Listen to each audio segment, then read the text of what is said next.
Esta conferencia comenzará a grabarse. Escuchándome a mí. Si os parece, os voy a explicar de lo que voy a hablar, ¿no? Entonces, primero voy a hacer un pequeño resumen de cómo está la situación del coronavirus en España. Vamos a ver números. Para después, sobre todo, centrarme cómo estamos en España, ¿no?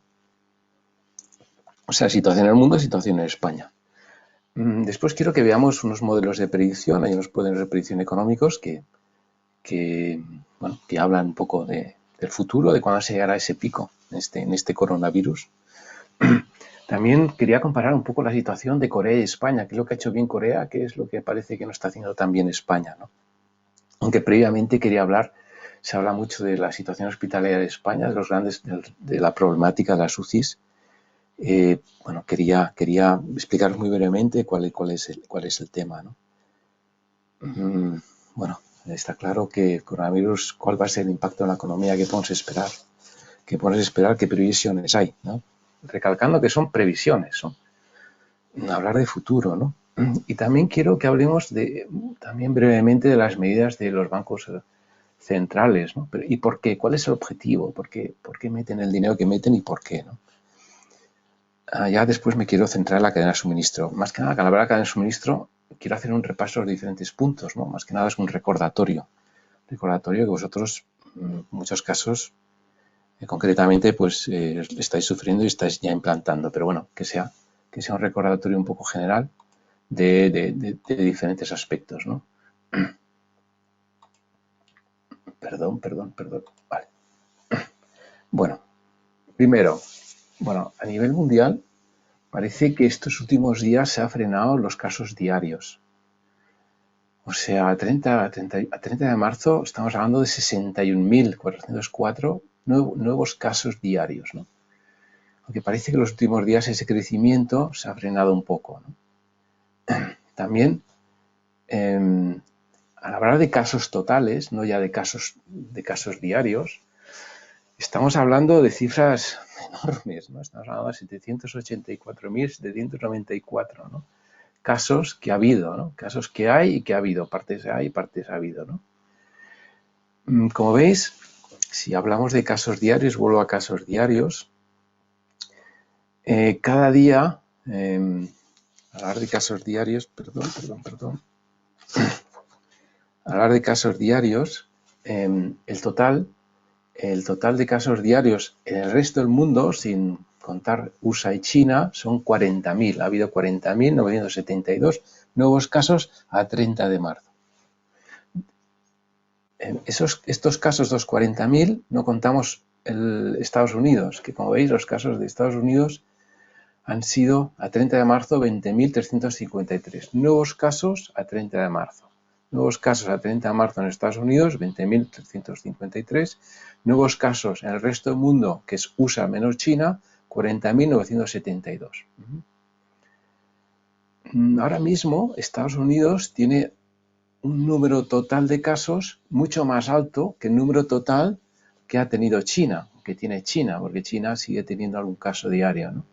O sea, acá Estados Unidos está de total de casos en 163.844, de los que el estado de Nueva York es el 41%.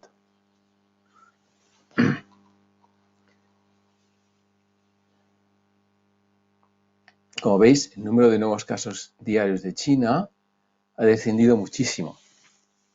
China tiene el número total de pacientes por coronavirus en China es sumando toda la realidad desde que empezó el tema, de 81.518.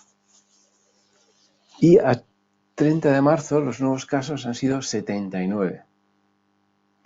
O sea, como veis, China, la realidad de China pues ha cambiado muchísimo, ¿no? China llegó a tener un pico de 14.108 casos el 12 de febrero. Actualmente, a 30 de marzo, los casos son 79. Los nuevos casos diarios han sido 79. Como veis, la realidad en China parece que el tema está absolutamente controlado, ¿no? Y es una información optimista, ¿no? Optimista, pues es bueno empezar a tener informaciones optimistas, ¿no? Si nos vamos a China, voy a seguir hablando de China. Si nos vamos a China, Wuhan entró en cuarentena el 23 de enero y se estima levantar la cuarentena el 8 de abril. Aunque ahora mismo ya los trabajadores de Wuhan pueden ir a trabajar siempre que tengan un código verde. Un código verde que, bueno, se les transmite el código verde a través del móvil y ellos enseñan a través del móvil que tienen ese código verde que lo que hace es confirmar que están libres de coronavirus. También otra buena noticia, por ejemplo, es que a 23 de marzo ya llegó el primer tren con 1.000 trabajadores a los que el cierre de Wuhan les había pillado fuera de esta ciudad. Porque con el nuevo año lunar, pues un gran porcentaje de la población de Wuhan se fue fuera, ¿no? Casi el 80% de la población de Wuhan es de fuera de Wuhan, ¿no? O sea que un porcentaje muy importante de ellos pues se marchó fuera y no pudo volver, ¿no? Y además no pudo volver y estuvo encerrado, estuvo en cuarentena, ¿no? Pero ya empieza, a Wuhan al menos, y en otras zonas ya empiezan a volver ciertos trabajadores, siempre y cuando tengan ese sello verde, ¿no? Ese código verde que les confirma que están libres de coronavirus, ¿no? Bueno, también fuera de la provincia de Hubei, que Wuhan es la capital, el 95% de las grandes empresas y el 60% de las pequeñas y grandes empresas han reanudado su actividad, ¿no? Actividad que no está haciendo fácil reanudar porque hay problemas de personal, suministro, etcétera, etcétera, ¿no? También, por ejemplo, Bloomberg Economics decía que las fábricas de China también a principios de marzo ya estaban operando al 60%, al 60 al 70% de su capacidad, ¿no? Tenemos que entender que 300 millones de trabajadores en China migran cada día de una ciudad a otra para ir al trabajo. Entonces, bueno, a muchas de las personas, por supuesto, les pilló la cuarentena y al pillarles la cuarentena, pues no pudieron ir a su lugar de trabajo, ¿no? Pero bueno, poco esto. Es cierto que aún hay un porcentaje importante de chinos que aún están en cuarentena. Se estima que alrededor de 100 millones de trabajadores chinos aún están en cuarentena, no han acabado su cuarentena. O sea que, bueno, poco a poco se irán incorporando al trabajo, ¿no? Vayamos a España, ¿no? España, a 30 de marzo, ha alcanzado los 7.846 nuevos casos. Como veis, presento la realidad 30 de marzo, pero también os presento una predicción que se hace a 4 días, ¿no? Esa predicción la hace la Universidad Politécnica de Cataluña y que, vamos, según la predicción vemos que al menos a 4 días, a 3 días, pues hay un descenso en los nuevos casos. O sea que, bueno, seamos optimistas, ¿no? O sea, os decía que a 30 de marzo hay 7.800 confirmados, 7.846 nuevos casos. Según la predicción, a 2 de abril, estos casos serán 6.469. O sea que, bueno, pues según estos números, aunque es un plazo muy corto, pero yo me acojo a este plazo corto, que quiero ser optimista, pues el número ha bajado, ¿no? En este plazo el número ha bajado, ¿no? Veis que, bueno, hemos tenido un crecimiento claro, hasta se adquiere un pico el 26 de marzo, se vuelve a bajar y se adquiere pues otro pico el 30 de marzo, ¿no? Y bueno, pues parece que volvemos a bajar. Pero bueno, yo creo que ahí quiero ser optimista porque al menos la gráfica está enseñando algunos valores para ser optimista, ¿no? Si estos valores los llevamos a porcentaje, y me explico, yo calculo el porcentaje, si cojo el crecimiento entre 2 días, calculo el porcentaje de cambio que ha habido entre esos 2 días, ¿no? Y como veis, tenemos el eje de las X, está el porcentaje, ¿no? Por ejemplo, bueno, pues llegamos a tener un 500% de porcentaje, eso fue al principio. Entonces estos porcentajes vemos que van disminuyendo, por lo tanto, bueno, también quiero ser optimista, ¿no? Por ejemplo, a 30 de marzo, ese porcentaje respecto a 29 de marzo ha bajado un 9%. Si ya nos vamos a predicciones, el 30 de marzo ha subido un 14%, el 31 de marzo, según la predicción, baja un 45%, el 1 de abril, según la predicción, sube un 55%, y el 2 de abril, según la predicción, baja un menos 2%. O sea, claro, hay subidas y bajadas, pero bueno, yo entiendo que también esa tendencia va hacia abajo, ¿no? O sea, por lo tanto, bueno, me acojo a ello y quiero ser optimista, ¿no? Y creo que debemos ser optimistas, ¿no? Bueno, yo os hablaba que hay una serie de modelos económicos, modelos de predicción que se están utilizando en España, que están abiertos. O sea, seguro que hay más modelos de predicción, pero yo no he podido acceder, ¿no? O sea, según la Universidad Rovira y Virgili decía, que el pico se producirá alrededor del 15 de abril. El pico quiere decir que a partir del 15 de abril bajan, que se alcanza al máximo el 15 de abril, ¿no? Después hay dos instituciones ligadas a universidades que están haciendo predicciones, ¿no? Una es el Instituto de Matemática Interdisciplinar de la Universidad Politécnica de Valencia y otro es la Universidad Politécnica de Cataluña, a través de su instituto que se llama Instituto de Investigación Germán Trías y Pujol. Y las cifras aquí de predicción a 3 y 4 días son las cifras de predicción aportadas por la Universidad Politécnica de Cataluña. Bueno, el Instituto de Matemática Interdisciplinar de la Universidad Politécnica de Valencia, o sea, el modelo que hace la Universidad Politécnica de Valencia, que ahora lo veremos, ellos hacen una actualización diaria de este modelo. Lo que pasa es que el 22 de marzo pararon esa actualización porque dicen que están reactualizando el modelo, ¿no? Entonces, bueno, la verdad que estoy esperando para ver cuáles son los números publicados por ellos a partir del 22, pero ya digo, voy a coger los números publicados antes del 22 porque yo creo que también nos van a dar tendencias y nos van a dar previsiones, ¿no?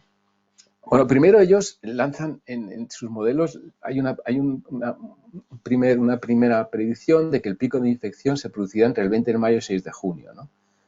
Bueno, para pegarse un tiro, si esto se cumple. Pero ellos mismos ya en el mismo modelo actualizan la información, ¿no?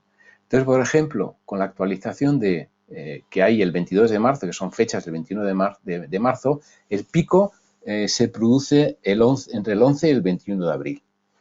Bueno, yo quiero ser optimista, ¿no? O sea, desde luego, los números ya son más distintos, estamos hablando de abril. Bueno, pues ya digo que estos números se actualizan día a día, pasa que a partir del 22 de abril, perdón, del 22 de marzo, esa actualización se ha parado y la vuelven a lanzar muy en estos próximos días, ¿no? Os enseño los datos que enseña este modelo de la Universidad Politécnica de Valencia, ¿no? Bueno, ellos utilizan 3 funciones normales con diferente desviación estándar. No sé qué datos cogen, si se puede entender las curvas, pero no sé realmente los criterios que utilizan para hacer las curvas. Pero ya os digo, una primera estimación es que utilizan 3 curvas, ¿no? 3 curvas con diferentes desviaciones estándar, ¿no? El primer pico se fijaba entre el 20 de mayo y el 6 de junio, ¿no? Ellos mismos actualizan sus datos y si nos vamos ya con la predicción realizada entre el 19 de marzo, fijaban el pico entre el 9 y el 18 de abril, ¿no? Cojo las 3 curvas y cierro el pico, ¿no? Tenemos aquí 3, o sea, estamos hablando de la tercera semana de abril, ¿no? Ellos mismos dicen que su modelo estos días no está actualizado porque consideran que las acciones del gobierno de encerrarnos a todos implica que al menos ellos tengan que revisar su modelo. O sea, que ellos lo que están haciendo es revisando su modelo para actualizarlo. Si nos vamos a los datos que se publicaron el 22 de abril con datos del 21, bueno, se retrasa un poco, un par de días, ¿no? El pico se nos va un poco más a la derecha, ¿no? Bueno, quiero ser optimista y espero que el pico se nos venga un poco más a la izquierda, ¿no? Porque esto lo que está diciendo es que estamos encerrados el 21 de abril, ¿no? El 21 de abril, perdón, en abril vamos a estar encerrados, ¿no? Espero que el modelo se venga más a la izquierda, el pico se venga más a la izquierda, más al inicio de abril. Entonces son sugerencias mías, desde luego deseos míos, un poco pues viendo la evolución de los modelos. Porque claro, una cosa es el pico, pero otra cosa es cuando empiezan a bajar los casos, hasta cuando, bueno, hasta cuándo el país va a estar cerrado. O sea, por eso yo, basándome en estos modelos, pues yo creo que, vamos, gran parte de la actividad, gran parte de los trabajadores, menos los sectores críticos, bueno, pues vamos a estar encerrados hasta finales de abril, ¿no? Espero que sea hasta la tercera semana de abril, pero leyendo estos modelos, esto es lo que hay, ¿no? Quería explicaros rápidamente por qué se habla de problemas de UCIs, ¿no? ¿Por qué hay un problema ha habido un problema de UCIs en España, ¿no? ¿Por qué se planteó inicialmente un problema de UCIs, ¿no? Mirar, y realmente las UCIs ha habido un tremendo cuello de botella, ¿no? Pero bueno, al principio de la crisis España tenía 4.004 camas de UCIs, eso es de sector público. Si consideramos que por regla general un paciente está 5 días en la UCI, una cama de UCI puede atender 6 pacientes al mes. Lo que hago es dividir 30 días por 5 y me sale 6. O sea, 6 pacientes al mes. Si multiplico 6 por 4.004 camas de UCI, unas UCIs en situaciones normales pueden atender a 24.024 pacientes al mes. Bueno, las UCIs en España, perdón, las UCIs en Madrid son 641. Bueno, pero el total de pacientes por coronavirus en Madrid a 30 de marzo, el total son 24.090. Se estima que el 5% de estos pacientes se van a la UCI, ¿no? O sea, 2.400 dividido por 2, 1.203. Bueno, si con 641 camas, si yo necesito 20 días de UCI por paciente, yo puedo atender 961 pacientes. Bueno, ¿qué han hecho? ¿Qué ha pasado? ¿Qué han hecho? Pues crear más camas de UCI, ¿no? Actualmente, pues como sabéis, por ejemplo, en IFEMA, ¿no? Se han construido un hospital de 5.000 camas, también otros hospitales han ampliado sus UCIs, etcétera. O sea que actualmente en Madrid hay 1.429 camas de UCIs. O sea, el esfuerzo ha sido importante, ¿no? De 641 camas de UCIs se han pasado a 1.429. Pero desde luego cuando el virus empezó a crecer, las UCIs fueron tremendamente un cuello de botella. Un cuello de botella que se ha reaccionado y ahora actualmente pues hay 1.429 camas de UCIs en Madrid. No solo en Madrid, también en otras comunidades autónomas pues también han respondido creando pues muchas más camas de UCIs. Con la complejidad que tiene, cuidado, que una cama de UCI requiere una infraestructura, requiere un servicio, un equipo médico, etcétera, etcétera, ¿no?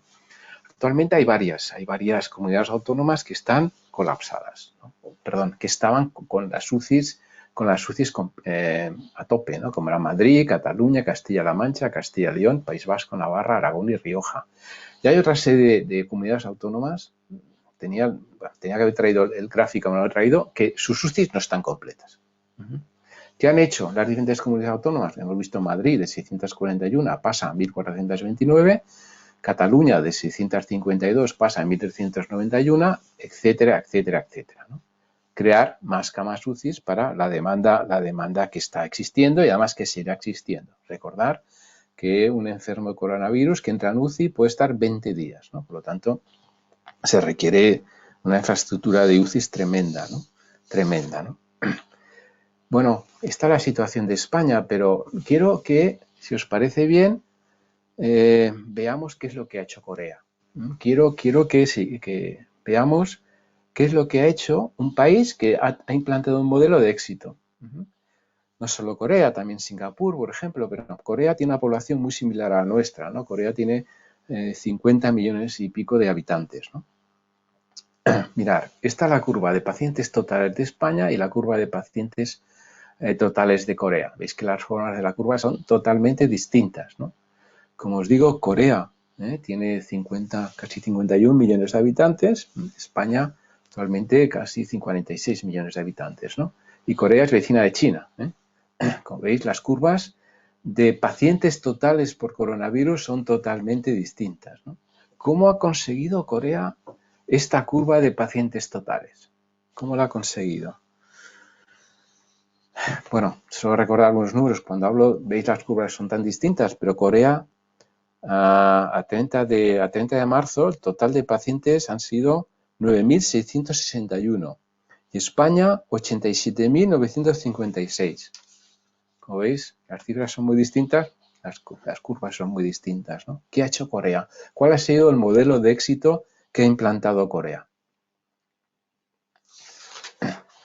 Bueno, Corea partía de una experiencia previa, ¿no? Corea ya en el del año 2015 sufrió el síndrome respiratorio MERS, ¿no?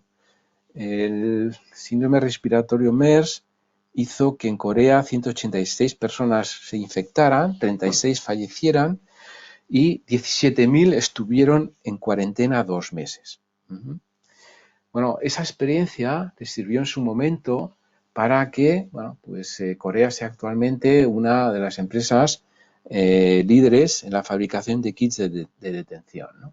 ¿Qué ha hecho Corea? ¿Cuál ha sido el éxito de Corea? Bueno, Corea ha implantado un programa de pruebas médicas masivo. Se hacen test médicos masivos, ¿no? Se han hecho test médicos a más de 270.000 personas. Una cosa que me parece también importante es que se hacen los test médicos fuera de los hospitales, fuera de las urgencias de los hospitales. Bueno, yo creo que una forma de, yo me encuentro mal, me preocupo, solo faltaría, o mi familia, mis padres, y los llevo a urgencias. En urgencias estás esperando. Entonces, pues hay un cierto porcentaje de que si tú no tienes el coronavirus, realmente te lo contagian, ¿no? Te lo contagian gente que está en las urgencias, ¿no? Por lo tanto, que esas pruebas médicas, como ha hecho Corea, se hicieran masivamente, pero fuera de las urgencias, también buscaba evitar no solo el contagio de las urgencias, sino también el riesgo de contagio en urgencias, ¿no? También otra pata del éxito de Corea ha sido que, ellos han utilizado lo que se llama, han espiado, ¿no? Han espiado a los pacientes, ¿no? O sea, a través del sistema informático, pues han cruzado los GPS, los teléfonos móviles, han cruzado información de tarjetas de crédito y de numerosas y de las videocámaras de seguridad. Y entonces lo que han llegado es a la conclusión, han definido qué personas han estado en contacto con personas contagiadas. Entonces esas personas son personas que pueden estar contagiadas y por lo tanto se las ha identificado, se las ha aislado. Se ha hecho como un tratamiento más personalizado de las personas que se han aislado, ¿no? Bueno, sabéis que España ha anunciado el 22 de marzo la compra de 640.000 test de pruebas, ¿no? O sea, Italia también, ¿no? Italia también ha anunciado la compra masiva de test de pruebas, ¿no? Test que además te dan una solución mucho más rápida y además son test mucho más sencillos de aplicar, que ahora mismo los test que se requieren también está colapsado todo el servicio de pruebas porque los test requieren pues un tiempo, requieren una persona. O sea, estos nuevos test te dan la solución muy rápida y además es un proceso de obtención de resultados mucho más rápido, ¿no? Bueno, sabéis que en España hay una empresa de Farmamar, Genómica, que dice que tiene casi a punto, o que decía que tenía casi a punto un test, ¿no? de identificación, ¿no? Bueno, espero que realmente lo puedan sacar rápidamente, masivamente al mercado, ¿no? Porque creo que el tema de los test y cómo se han aplicado en Corea realmente ha sido parte del tremendo éxito que ha tenido Corea manejando esta enfermedad, ¿no? Bueno, ¿cuál es la situación de China? ¿Dónde está China y cómo está China, ¿no? Como bien sabéis, todos los datos que podamos analizar de China, que son datos de enero y febrero, son pesimistas, ¿no? Son tremendos, ¿no? Vemos aquí cómo la gráfica de producción industrial en China se ha desplomado, ¿no? Febrero, enero y febrero, datos agregados, desplome del 24,5, ¿no? También, si seguimos manejando los indicadores, el índice de gestores de compras cayó en febrero al 35,7. En enero estaba al 50 y cayó al 35,7. O sea, perdió 14,3 puntos, ¿no? Sabéis que si este índice está por encima de 50, supone crecimiento. Si está por debajo de 50, supone contracción. Estaba a 50, ni crecimiento ni contracción, pero está claro que el indicador ahora es negativo, ¿no? También la inversión extranjera en China se ha desplomado en febrero respecto al año anterior un 26%. Está claro, dejó de entrar dinero, ¿no? Datos de desempleo, pues un 1%, ¿no? Que estos datos me parecen muy optimistas, ¿no?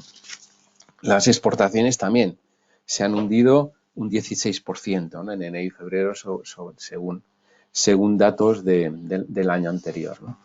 El consumo también en China ha descendido, ¿no? De forma importante. Desde luego se pueden hacer compras online, pero también compramos menos, ¿no? Somos más prudentes comprando, estamos preocupados, ¿no?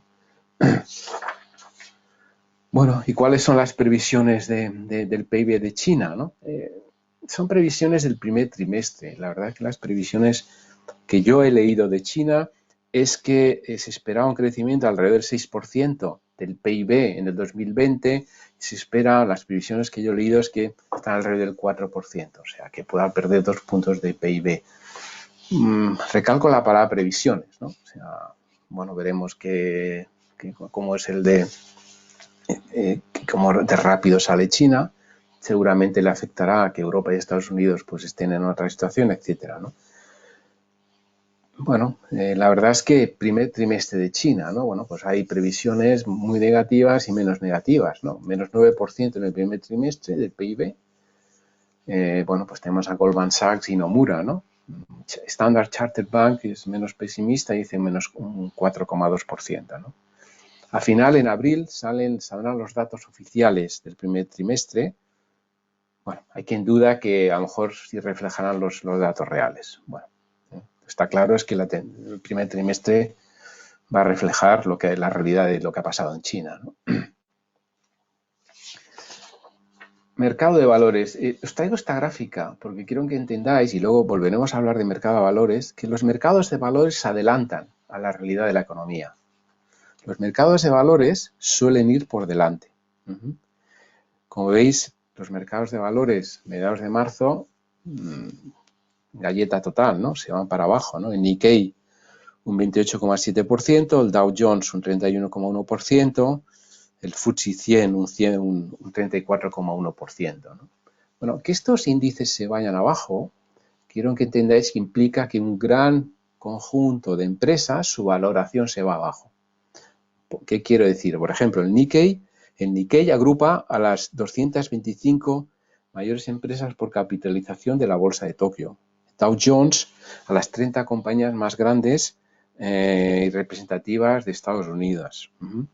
El Financial Times Stock Exchange, el FTSE, agrupa las 100 compañías de mayor capitalización del Reino Unido. O sea que aquí tenemos estos índices, lo que me están representando es la cotización de 355 compañías de las más grandes, ¿no? Su capitalización, su valor se ha ido para abajo de forma muy importante. Pero quiero también volver a recalcar el mensaje de que los mercados van por delante. Hay un índice que es el índice VIX, que el índice VIX es índice de volatilidad. ¿Qué quiere decir este índice, no? Este índice mide la volatilidad del mercado bursátil en los siguientes 30 días. Se basa en las opciones del S&P 500 y basado en esas opciones predice la volatilidad de las mismas a 30 días. ¿Qué quiere decir volatilidad? La volatilidad permite medir la probabilidad que existe de que un mercado concreto experimente un movimiento repentino e imprevisto de los precios. Por lo tanto, veis que ese índice de volatilidad que predice la probabilidad de que exista, de que un mercado concreto experimente un movimiento repentino, se ha ido hacia arriba, llegando casi a los 80, ¿no? Este índice, si veis aquí que he dibujado una línea para 20, si este índice se va por encima de 20, espera que haya volatilidad en el mercado. Si está por debajo, considera que no va a haber volatilidad. Como veíais los días, los meses previos, a marzo, junio, mayo, bueno, pues el índice estaba cercano a 20, por debajo de 20, un poco superior en algunos momentos, ¿no? Pero veis que entre febrero y marzo, entre el 20 de febrero y el 20 de marzo, pega un subidón tremendo porque está previendo a 30 días que va a haber un movimiento muy repentino, ¿no? Bueno, la verdad es que los últimos días de marzo está volviendo hacia abajo, ¿no? O sea, pues se está tranquilizando un poco, ¿no? Bueno, ¿qué impactos va a tener? ¿Qué se espera, ¿no? ¿Qué se espera del coronavirus? ¿Qué impacto va a tener en Europa y en España, ¿no? Claro, estamos hablando de previsiones, volvemos a lo mismo, ¿no? Pero hay que hacer previsiones. Si no hacemos previsiones, no podemos establecer un escenario, ¿no? Bueno, la OCDE decía a principios de marzo que la economía mundial podía recibir el PIB de la economía mundial podía recortarse en un 50% de acuerdo a las previsiones. Ahora dice, su mensaje es mucho más negativo, ¿no? Dice, no, aquí se requiere un plan Marshall. Recordad que al final de la Segunda Guerra Mundial, el plan Marshall lo que hizo es aportar dinero a una serie de países para que pudieran invertir y pues Alemania necesitaba de todo, pero necesitaba dinero para poder invertir en ese todo, ¿no? Y se les hizo unos préstamos a una serie de países para que pudieran invertir, tuvieran dinero para invertir y mejorar una serie de cosas, ¿no? Bueno, Goldman Sachs estima que el área euro se contraerá un 1,7% en el 2020, o sea, crecerá un menos 1,7% en el 2020, ¿no? Pero que habrá un repunte en el 2021 del 3,5%. Alemania tendrá un crecimiento de menos 1,9% y tendrá un repunte del 3,6%, un PIB, un crecimiento positivo en el 2021, ¿no? Según Standard & Poor's, dice que Italia tendrá en el 2020 una caída del 2,6%. Para el resto de los países de Europa considera que habrá una caída inferior al 2%, ¿no? Reino Unido menos 1,9%, Suiza un menos 1,8%, Bélgica menos 1,7%, etcétera, etcétera, etcétera, ¿no? Bloomberg ha hecho una serie de escenarios, como veis, ahí ha hecho varios escenarios, ha hecho 4 escenarios. Yo os quería mostrar el tercero y el cuarto, ¿no? También os tengo que decir que son escenarios de principio de marzo, ¿no? Pero vemos cómo según el escenario de que se extienda el coronavirus, que creo que es el escenario que está ocurriendo, sería cercano al que ocurre ahora, la previsión por Alemania es más negativa que lo que hemos visto, que las previsiones que hemos visto de Goldman Sachs, ¿no? Y Standard & Poor's, ¿no? Según esta previsión vemos que China con un menos 2 y Estados Unidos con un menos 3 bajan menos, por ejemplo, que Alemania con un menos 2, un menos 2,8 o que Rusia con un menos 3, ¿no? También hay otro escenario que es un escenario terrible, ¿no? Y ese escenario terrible que ya es pandemia global, vemos que el menos crecimiento de China y Estados Unidos es un 2,4 y que vuelve a ser Alemania y Rusia mucho más alto, ¿no? Mucho más alto que Estados Unidos y China. Hablo de Alemania porque para mí Alemania es Europa, ¿no? Representativo de la realidad europea, ¿no? Pero estamos en lo mismo, son escenarios. Pasa que todos los escenarios no son nada positivos, ¿no? Unos menos positivos que otros, pero vamos, no son positivos, ¿no? ¿Qué previsiones hay para España? Previsiones para España en estos momentos, ¿no? Yo quisiera que salgamos rápidamente de esta realidad y que estas previsiones se actualizan a más positivo, pero vamos, los datos son los que hay ahora, ¿no? Como veis, aquí recojo 4 previsiones, ¿no? Recojo previsiones del IS, previsiones de Goldman Sachs, previsiones de Fitch y previsiones de Standard & Poor's, ¿no? Como veis, sus previsiones varían, ¿no? Varían entre un PIB negativo del menos 0,8, PIB negativo de 0,8% a un PIB negativo de 2,1%, ¿no? Vemos que esas son las cifras, ¿no? Para 2020, ¿no? Está claro que los 4 coinciden en que el PIB pues, va a ser negativo, ¿no? Previsiones actuales, ¿no? Previsiones que se irán actualizando, por supuesto, pero bueno, esta es la realidad que realmente debemos considerar a día de hoy, ¿no? ¿Y cuál es la previsión para el 2021? Bueno, para previsiones para el 2021, pues aquí previsiones de Fitch y previsiones de Standard & Poor's es que en el 2021, según Fitch, España crecerá un 2,4% y según Standard & Poor's, España crecerá un 3,1%, ¿no? Estas previsiones para 2021, asimismo como las que hay para 2022 y para 2023, España supera a la previsión europea. O sea, para el 2021 España superará en 1/10, en 2 décimas en el 2022 y en 1/10 en el 2023, ¿no? Bueno, o sea que negativas en el 2020, positivas en el 2021, ¿no? Las previsiones de paro son malas, aunque a mí me parecen hasta optimistas, ¿no? Pero bueno, espero que me equivoque realmente, ¿no? En 2019 España acabó con un paro del 14,1%, ¿no? Ahora mismo, según Standard & Poor's, España puede acabar con un 14,7% de paro, en 2021 15,6%, 2022 volvemos a bajar a 15,2% y 2023 un 15%, ¿no? O sea que hay un repunte en el 2021 y a partir del 2021 pues bajamos a partir del 2021 pues las cifras pues van mejorando, ¿no? Bueno, como sabéis, los bancos centrales han lanzado una serie de medidas para apoyar la economía, ¿no? Entonces, quería un poco explicaros esas medidas, pero después quería explicaros qué quiere decir esto, para qué sirve esto, ¿no? Estas medidas pues tienen un nombre que os sonará de quantitative easing, no lo he pronunciado bien, quantitative easing de los bancos centrales, ¿no? El primero que salió a la palestra fue la Fed, ¿no? Estados Unidos, 3 de marzo, donde bajó los tipos entre el 0% y el 0,25%, ¿no? E inyectó 500 y dijo que iba a inyectar, o sea, que iba a comprar 500.000 millones de dólares en deuda pública y 200.000 millones en deuda hipotecaria. El 11 de marzo, el Banco de Inglaterra rebajó sus tipos de interés en 15 puntos básicos, o sea, en 0,15%, y lo dejó los tipos al 0,1%. Y también anuncia un programa de compra de deuda de 700.000 millones de euros.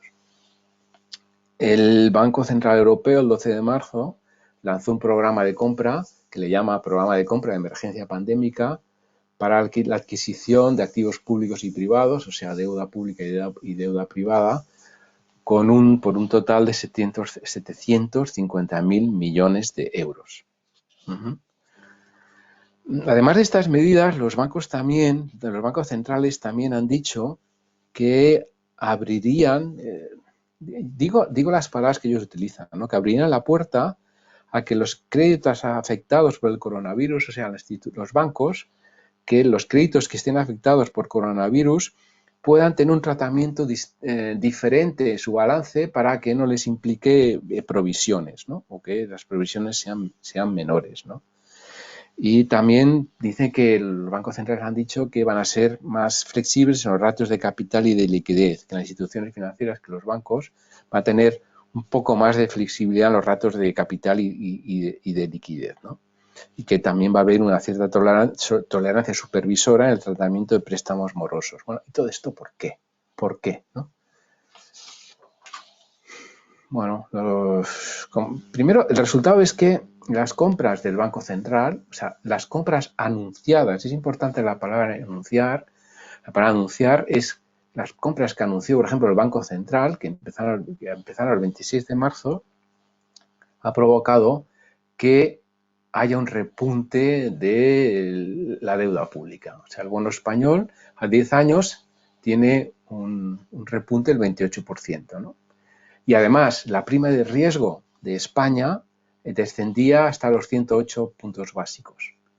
Bueno, ¿por qué las instituciones financieras lanzan todas estas medidas? Lanzan estas medidas porque, primero, vamos a ver, uno de los grandes compradores de deuda pública son los bancos centrales. Perdón. Uno de los grandes compradores de deuda pública son los bancos, ¿no? Entonces, yo como banco tengo en mi balance deuda pública que si hay una crisis tremenda como esta, el valor de la deuda pública se va abajo. Entonces, he comprado una cosa que vale 100 y ahora vale 80 o vale 70. Entonces, tengo que provisionar esa diferencia entre 100 y 80. O sea, recursos, dinero que tengo, parte de ello lo tengo que dejar ahí quietecito porque servirá para provisiones. Pero como el Banco Central anuncia que va a comprar deuda y está comprando deuda, ese valor, esa deuda que yo banco tengo en mi balance, ¡pum!, sube el precio, sube el valor, por lo tanto, bueno, mi balance mejora, ¿no?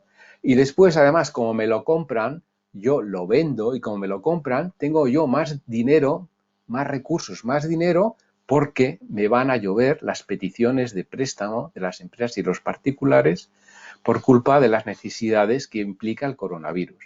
Por lo tanto, esto es dar dinero, liquidez a los bancos para que puedan prestar a los autónomos, a las pymes, a las grandes empresas, a los particulares, porque están en una situación tremenda, ¿no? Otra cosa es cómo van a los bancos a prestar, ¿no? En el año 2008, en la crisis, se acusaba a los bancos que los bancos centrales les ayudaban con compra de deuda y tal, y que ellos no prestaban. Bueno, lo que está claro es que los bancos seguirán analizando el riesgo, ¿no? Pero los recursos los van a tener, ¿no? Los recursos los van a tener. O sea, se va a evitar lo que se llama un credit crunch, ¿no? Una restricción de crédito. Por eso hay estas ayudas de los bancos centrales, ¿no?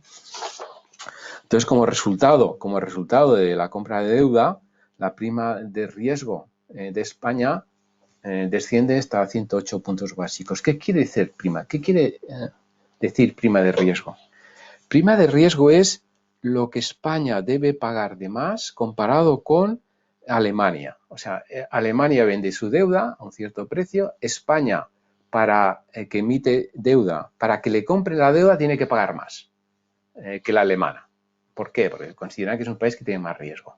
La diferencia en lo que se paga por la deuda alemana y lo que se paga por la la diferencia en que cuando yo compro deuda alemana lo que tengo que pagar y cuando yo compro deuda española lo que tengo que pagar, esa diferencia es lo que se llama prima de riesgo. Por lo tanto, ahora mismo la prima de riesgo de España está un 1,08% mayor que la prima de riesgo de Alemania, ¿no? Pero bueno, las medidas del Banco Europeo ha generado confianza. Lo que es importante es hablar de que generan confianza, de que se las creen, de que nos creemos los bancos, las bolsas, se creen las medidas de los bancos centrales y confían de que si hay que meter más dinero para que los bancos puedan prestar, meterán más dinero. Es muy importante la palabra confianza en este entorno, ¿no? Y se han creído las medidas, ¿no? Porque, bueno, la verdad es que en esto al principio fue mucho más claro la Fed, ¿no? Que dijo que compraré la cantidad de deuda pública, deuda hipotecaria que sea necesario. Después el Banco Europeo también lo dijo, ¿no? Pero es importante que te crean, ¿no? Como el resultado de que me creen, de que el mercado se cree estas medidas de los bancos centrales, vemos que el IBEX pues ha subido, ¿no? El IBEX ha subido, ¿no? Y también pues el stock XX de Europa. Y también el SP500, o sea, diferentes índices de bolsas han subido, ¿no? Veíamos también, cuando veíamos el índice VIX, que la volatilidad había bajado, ¿no? O sea, todo va ligado. Nos creemos las acciones de los bancos centrales, nos creemos que si de verdad se necesita más, van a poner lo que sea para inyectar dinero a la economía. Por lo tanto, bueno, pues empiezo a confiar más, ¿no? Las bolsas parece que han alcanzado su mínimo, ¿no?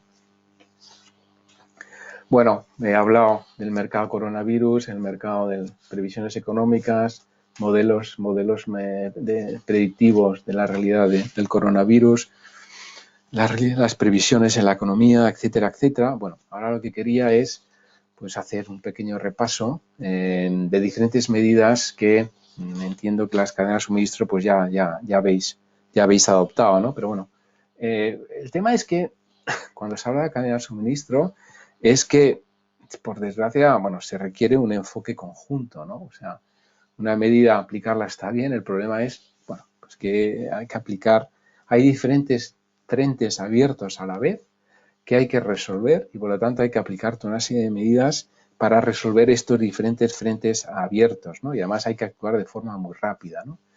Bueno, pues os quería hablar de establecer un equipo de respuesta multifuncional, reforzar la seguridad de los trabajadores de la empresa, creación de un plan de comunicación interna, plan de tesorería, establecer el mapa a proveedores y definir los riesgos de la cadena, confirmar el inventario disponible, determinar la demanda realista y optimizar producción y asegurar capacidad logística, ¿no? O sea, ocho frentes que, bueno, todos estáis resolviendo a la vez, ¿no? Pero bueno, a lo mejor os puede ser útil pues que hagamos una revisión de cada uno de ellos, ¿no? Bueno, al hablar del equipo de respuesta multifuncional, pues muchas empresas han creado el equipo de respuesta a crisis, ¿no? El CRT, ¿no? Con el objetivo de, bueno, entender la situación actual, prever cómo va a evolucionar y qué implicaciones puede tener para la empresa, ¿no? Esto ayuda a establecer el modelo con el que se va a operar, o al menos cierto modelo, ¿no? Que tiene que ser realista y flexible, ¿no? Hay que recoger hipótesis y escenarios y sobre eso actuar, ¿no? Las soluciones tienen que se aportar de forma disciplinada. No es que cada uno actuemos en una empresa como nos dé la gana, ¿no? No, hay una forma de actuar, ¿de acuerdo? Disciplinada y eficiente, ¿no? Y con la suficiente flexibilidad para recoger los cambios que se produzcan, ¿no?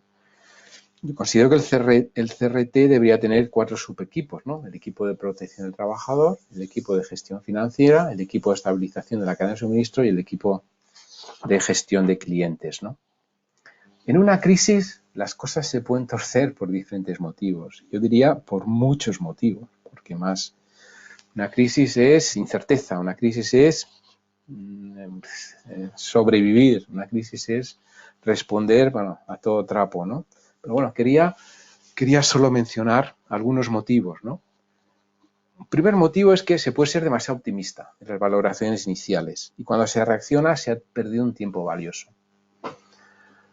Otro motivo puede ser que el proceso de decisión sea poco efectivo porque se actúa con poca información y se toman decisiones con retraso. Y se considera muchas veces que la situación es similar a otras pasadas. Uy, esto ya lo he vivido. Uy, esto en el año tal, ya pasó tal, hicimos tal, ¿no? Establecer limitaciones aporte soluciones, ¿no? Ciertas situaciones requieren soluciones específicas que en algunos casos son nuevas, ¿no? Y aportar si las situaciones erróneas. Muchas veces en estos procesos, por supuesto, se aportan situaciones erróneas, ¿no? Lo que pasa es que hay que identificar el origen del problema y no poner parches, ¿no? Parche no es una solución, es un parche, ¿no?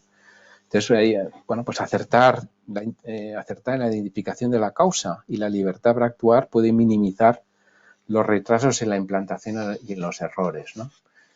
Bueno, si me voy al segundo aspecto, que es la seguridad de los trabajadores y de la propia empresa, porque es importante también de la propia empresa, está claro que las empresas pues tienen que aportar los equipos de protección individual para garantizar al máximo la seguridad de los trabajadores.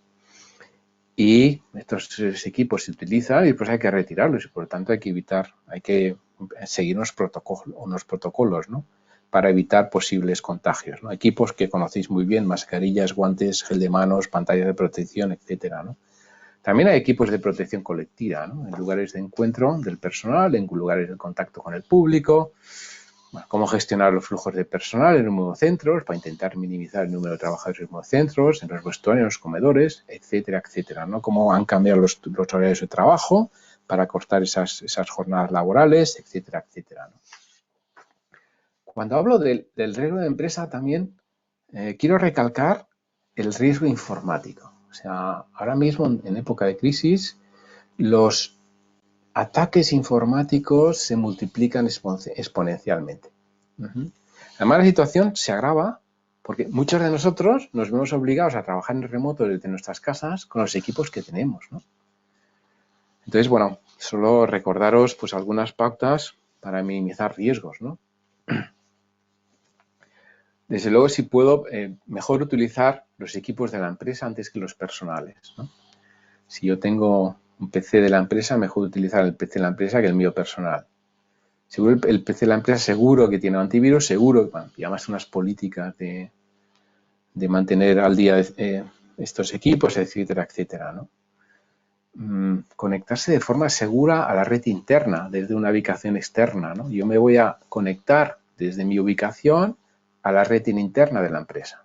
Por lo tanto, tengo que intentar conectarme de la forma más segura, ¿no? O sea, conectarme desde redes wifi privadas, nada de públicos, ¿no? Desde luego, nunca os aconsejo que desde la wifi de un aeropuerto entréis a vuestra cuenta de banco, por ejemplo, ¿no? Cuidado porque ¿cuáles son? Te mandan emails, ¿qué término van a utilizar estos emails para que sean gancho y tú los abras, ¿no? COVID-19, coronavirus, pandemia, etcétera, etcétera, ¿no? Cuidado con estos emails, sus links, etcétera, porque pueden tener virus y software maliciosos, ¿no?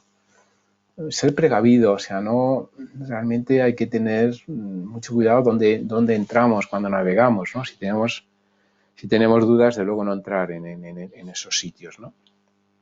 Desde luego no abrir correos electrónicos, ¿no? ¿Cuántos virus entran en empresas porque abro un correo?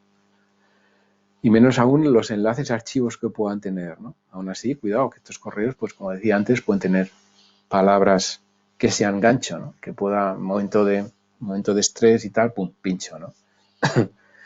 Actualizar el software del equipo, las aplicaciones y antivirus que estén actualizados, pues que tengan las últimas actualizaciones.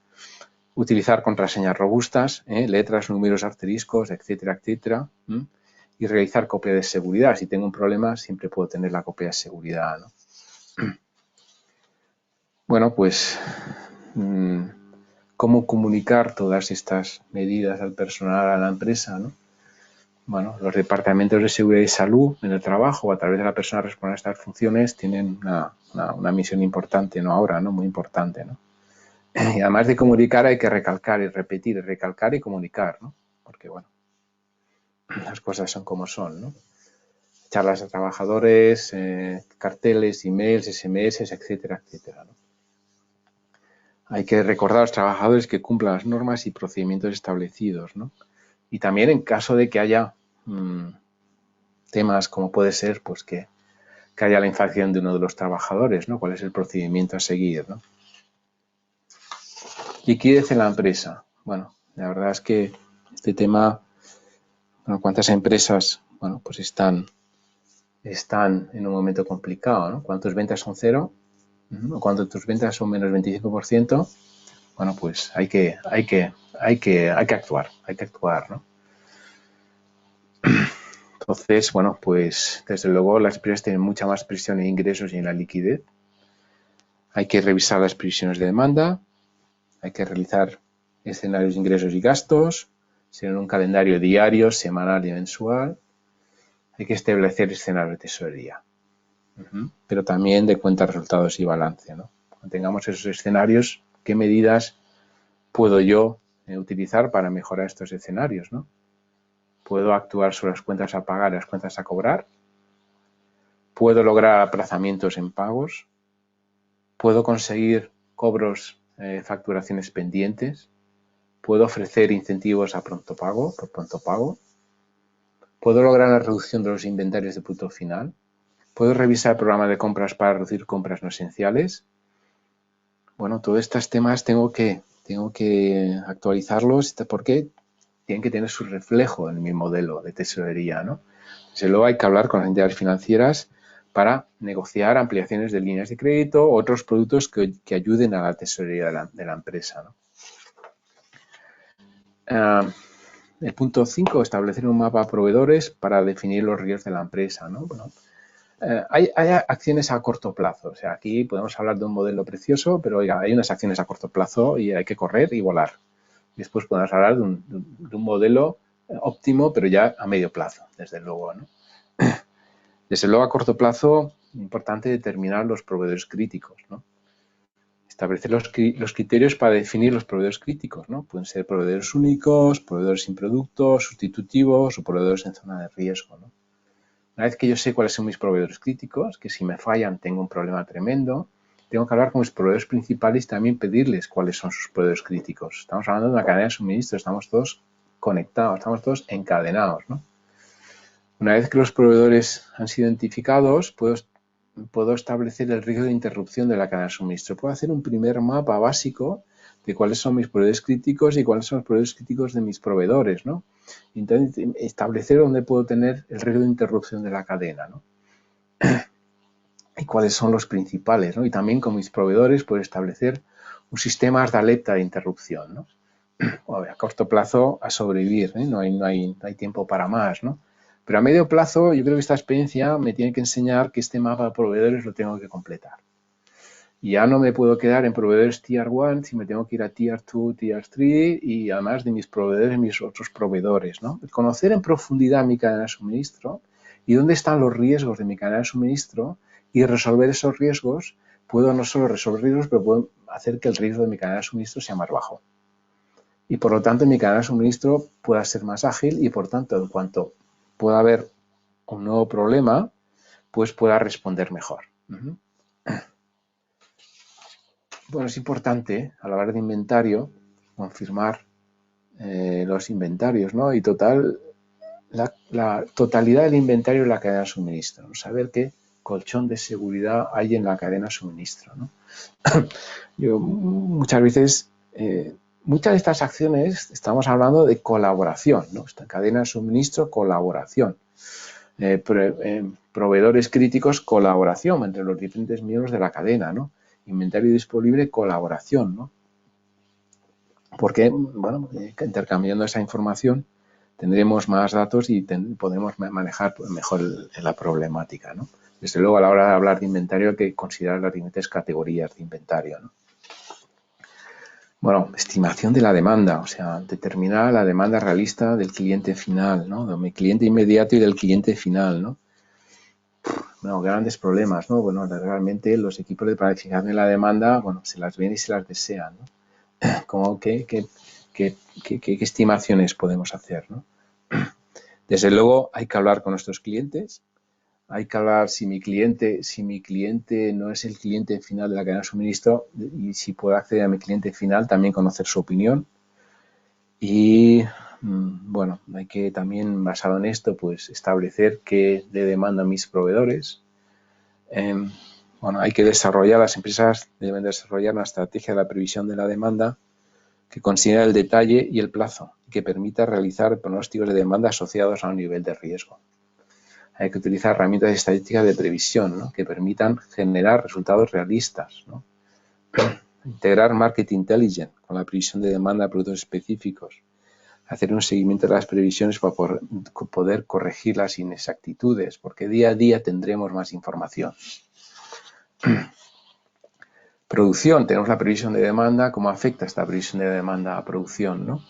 Evaluar el impacto en operaciones y los recursos disponibles, desde luego trabajadores, asegurar seguridad del canal de comunicación con los trabajadores, realizar escenarios de planificación y valorar los impactos a base de la capacidad disponible, optimizar dicha capacidad, priorizando la salud de los trabajadores y no olvidar la obtención de unos márgenes razonables, ¿no?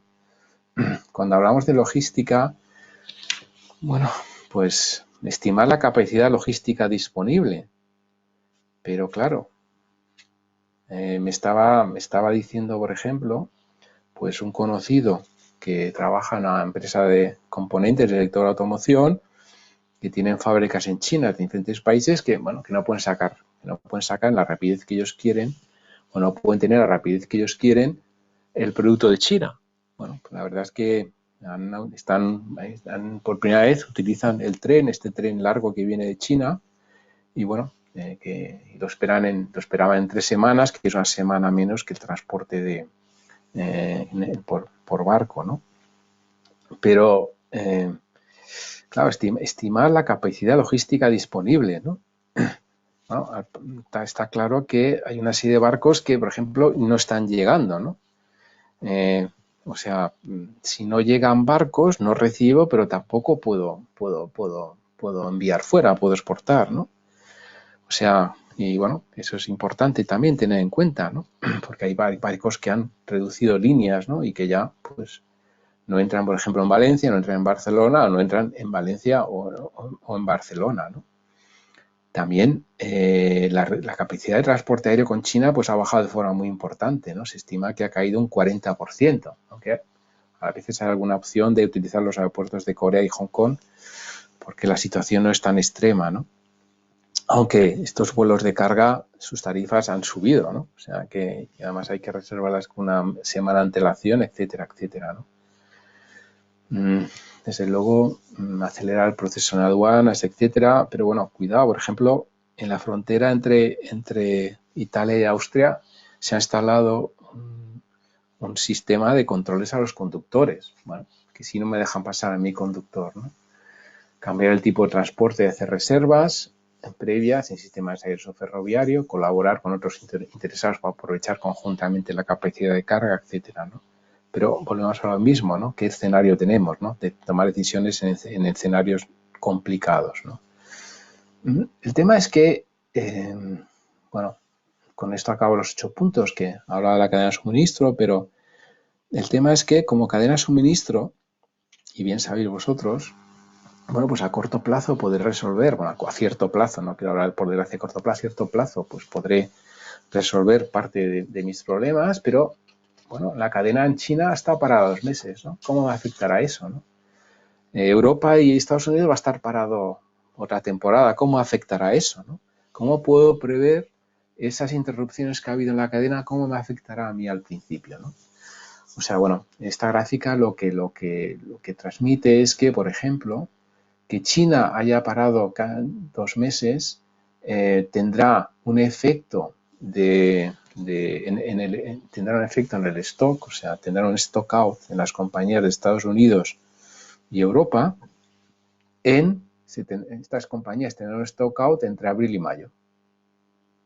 O sea, las empresas farmacéuticas, ese problema de stocks, de no stocks, estará en principio de noviembre y finales de diciembre.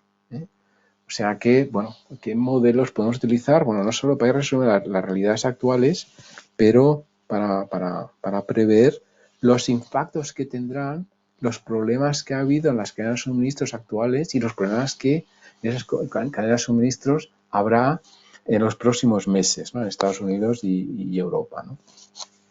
Bueno, pues eso es todo lo que tenía que contar. Os agradezco muchísimo vuestra atención, os agradezco muchísimo vuestra paciencia y, a ver, entro aquí, a ver, me voy al chat. Bueno, tengo aquí una pregunta que dice, y la comparto con vosotros, que dice impactos en la logística, ¿no? Abro la pregunta, os abro a todos vosotros, ¿no? Porque que participemos todos en las respuestas, ¿no? Y dice, impactos en la logística, ¿cambiarán las prácticas habituales? ¿Habrá mejores prácticas? Os voy a ser sincero, no me atrevo a contestar. Os podría soltar un rollo, pero no me atrevo a contestar. Creo que muchas cosas las veremos sobre la marcha, ¿no? Otra pregunta es, hola, ¿podrías profundizar en ese último tema de stock out por sectores en la paralización de China?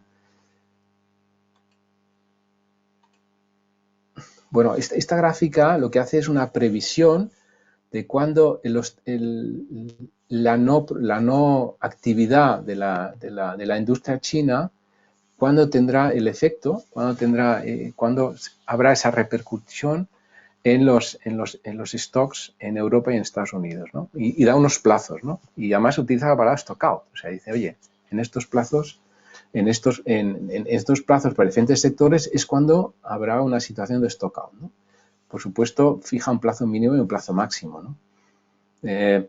Claro, el tema es intentar adelantarnos, ¿no? O sea, si estoy en el sector de automoción y en el mes de abril voy a tener un problema de stocks, si tengo fábricas en China, el tema es adelantarme, ¿no? O sea, hablaba también con otra empresa del sector de automoción y bueno, pues claro, demanda a sus clientes no han recibido, pero ellos están produciendo y también en China para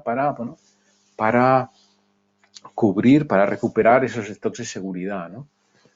O sea, bueno, si este gráfico es acertado, yo lo que sí puedo es intentar prever pues esa falta de inventario, ¿no? Intentar a lo mejor pues producir más, pues si tengo fábricas, por ejemplo, una fábrica de automoción con la que hablaba, que tenía fábricas pues en Brasil y tenía fábricas en otras partes, eso en parte les ha ayudado a salvar el impacto en ese momento, ¿no? A ver cómo podremos pues manejar esos diferentes centros productivos para que se complementen, para intentar evitar los problemas que haya en uno o en otro lugar, ¿no? Perdón. ¿Cuál es la previsión de parón en España, ¿no? Una pregunta es, ¿cuál es la previsión de parón en España? Yo, como yo decía, solo me atrevo a hablar de las previsiones de PIB, ¿no? Que hablan de un parón, de una bajada del PIB entre el 0,8 y una bajada del PIB entre el 2,1%, ¿no? Que son bajadas de PIB pues muy importantes, partiendo de la base que además teníamos una previsión positiva, partiendo de la base de que a finales de mes de febrero muchos datos de las empresas, los resultados de las empresas estaban por encima del forecast, ¿no? O sea, que eran positivas, ¿no? Sí, ¿alguna pregunta más?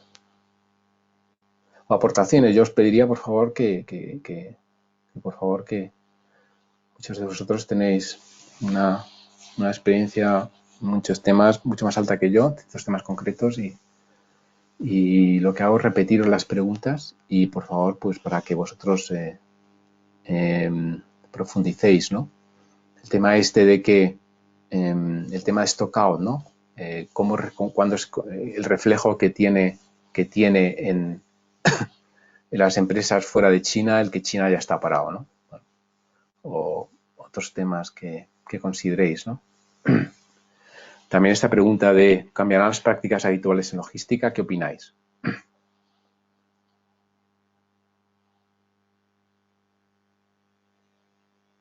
Bueno, pues si no hay más preguntas, ¿os parece Perdón, ha llegado una pregunta. Considera, me alegro, ¿no? Me trates de usted. Considera que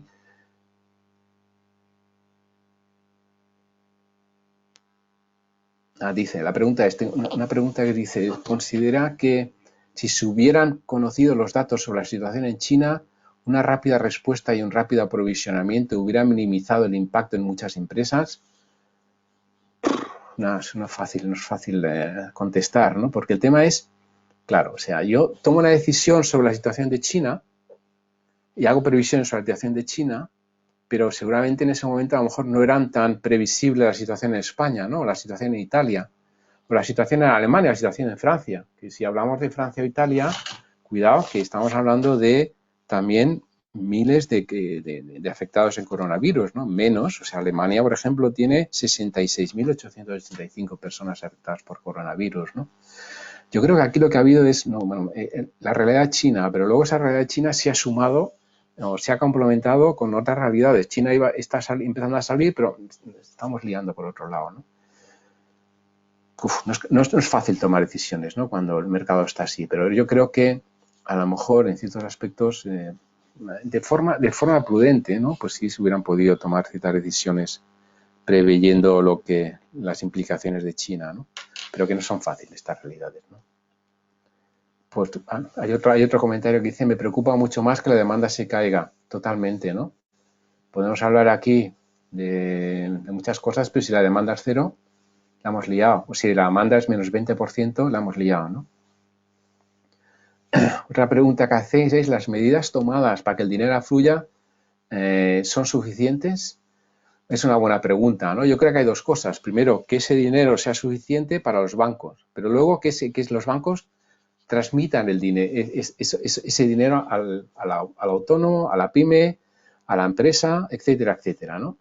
Pues los bancos van a aplicar el criterio de riesgo y, por lo tanto, no van a prestar a quien considere que no le va a poder devolver el dinero, ¿no? Entonces, bueno, o sea, yo creo que el dinero va a llegar, el dinero va a ser suficiente. El tema es, bueno, cómo hacen para que los bancos transmitan ese dinero realmente al sector privado, vamos. ¿Se puede hacer algo más? Dice: las medidas tomadas por el dinero fluya son suficientes. ¿Se puede hacer algo más? Ya digo, lo que han hecho es eso, inyectar dinero, o sea, con esas compras de deuda pública y deuda privada le salvan le evitan un problema a los bancos centrales y les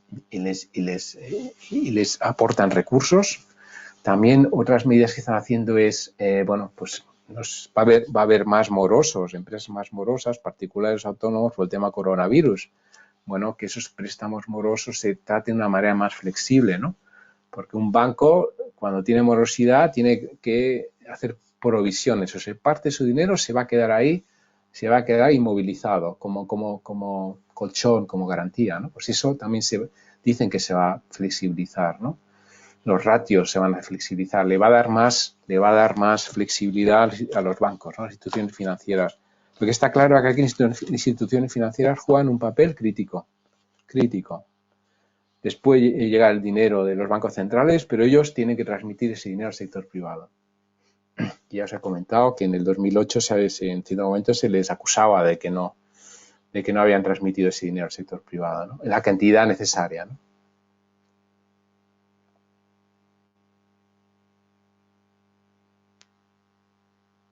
Hay otra pregunta que dice: ¿ha cambiado Alemania y algún otro país su postura de que cada Estado asuma en mayor medida las consecuencias económicas de la crisis, con menos colaboración comunitaria?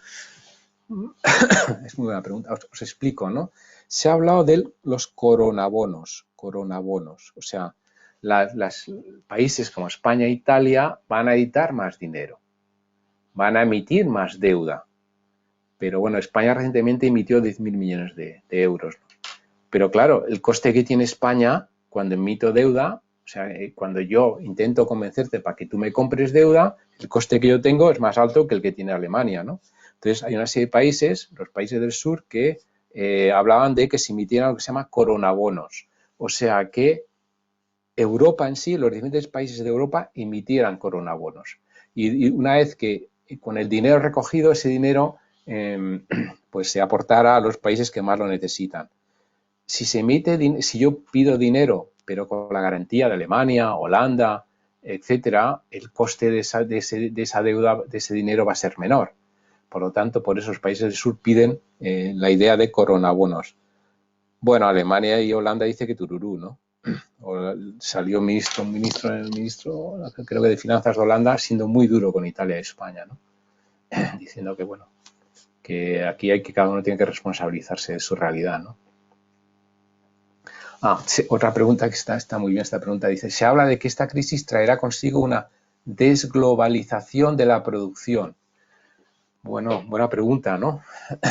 Realmente la globalización de la producción ha sido una obligación de la presión en precios. O sea, si yo voy a China y consigo producir a un costo menor, pues soy más competitivo y, por lo tanto, puedo vender más.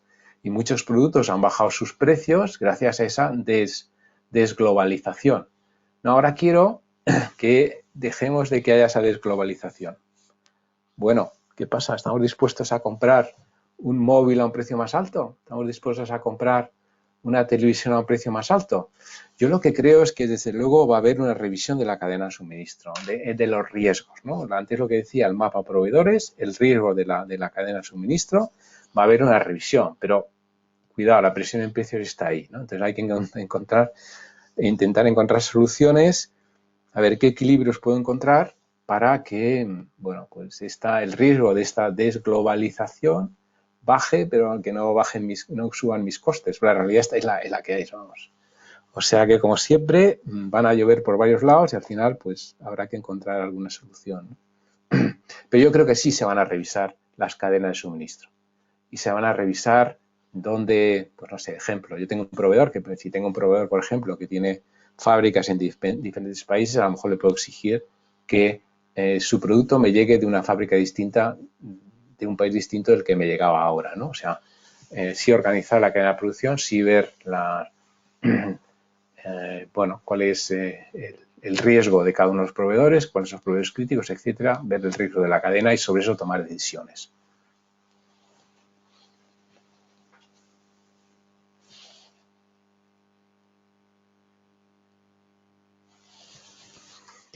¿Qué más preguntas podéis tener? Más preguntas.